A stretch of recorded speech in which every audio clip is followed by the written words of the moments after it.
What's up, you guys? My name is Matt. Let's talk movies. So the mystery of whether or not we're getting a Veronica Mars movie is finally solved. Rob Thomas, and no, not that Rob Thomas of Matchbox 20, but Rob Thomas, the creator of Veronica Mars, did the impossible by raising $2 million in less than 12 hours by way of Kickstarter to bring back the teenage movie drama that starred the effervescent Kristen Bell back onto the big screen.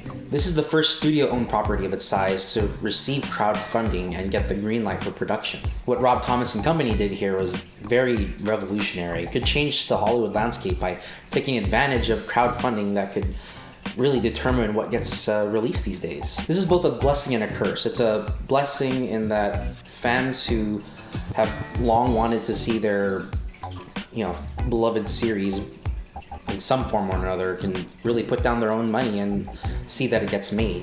On the other hand, it's also a bad thing because the money to be made from this release still goes back to the studios. But at the very least, those who are willing to spend their hard-earned cash to get their favorite series back onto the big screen can at least take some pride knowing that they've had some sort of involvement in that process. I, for one, can't wait till they bring back Teletubbies. Of course, I'd make a couple of changes here and there, maybe more sex, more guns, violence, drug use. Basically, family-oriented stuff. The long-gestating Jurassic Park 4 regained some momentum when it found a director in Colin Trevorrow, who directed last year's Safety Not Guaranteed. And although Trevorrow only has one directing credit under his name, I do completely trust producer Frank Marshall's decision to give such monolithic responsibilities to an indie film director. Marshall, who produced the Bourne series under Universal Pictures, had made a similar gamble when he hired Paul Greengrass to direct Matt Damon's last two Bourne movies. I just hope Trevorrow won't bring to Jurassic Park what Paul Greengrass did for the Bourne series, which is the shaking camera footage. I mean, it's cool and all, making it feel real and exciting, but if I wanted to ride a roller coaster, I'd just as go to Disneyland and ride Space Mountain to get a similar experience. But I do wonder what a shaky camera version of Jurassic Park would be. Actually, yes, I can. That movie is called Cloverfield. Legendary composer Ennio Morricone had recently expressed his disinterest in working with Quentin Tarantino again in another movie. Morricone, who's famous for his work on the spaghetti westerns of Sergio Leone, spoke recently at the Luis University in Rome and told the students there that he wouldn't like to work with Tarantino again, and that the Django Unchained director places music in his films without coherence. While I understand Morricone's ill feelings toward Tarantino's eclectic musical choices, it's for this exact reason that makes Tarantino stand apart from his peers. Take, for instance, the opening scene to Kill Bill, where we see our main character, bloodied and bruised in her wedding dress, and she's talking to her former fiancé, now her aggressor. Bang. A shot to the head. Cut to a blank screen, and we hear Nancy Sinatra's My Baby Shot Me Down in the background. I mean, that opening sequence alone says so much about the backstory of that previous scene, adding a lot of emotional weight.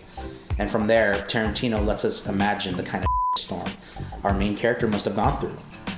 I mean, it's a bit odd to watch, but it's really what gets your attention. Still, I'd hate to hear criticism from one of my, filmmaking heroes.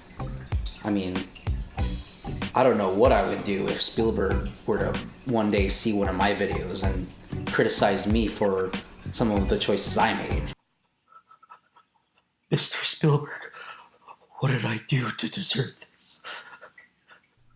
You place your face in videos without coherence.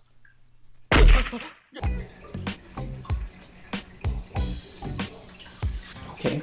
And finally, Drew Barrymore and Adam Sandler are set to reunite on the big screen in a third outing as co-stars. According to a Variety report, the as-yet untitled story revolves around single parents who are stuck in a resort with their children from their previous marriages. Barrymore and Sandler appeared together in 1998's The Wedding Singer and 2004's 50 First Dates, with each being Sandler's most commercially and critically accepted films to date. Besides Punch Drunk Love, The Wedding Singer is one of my favorite Adam Sandler movies.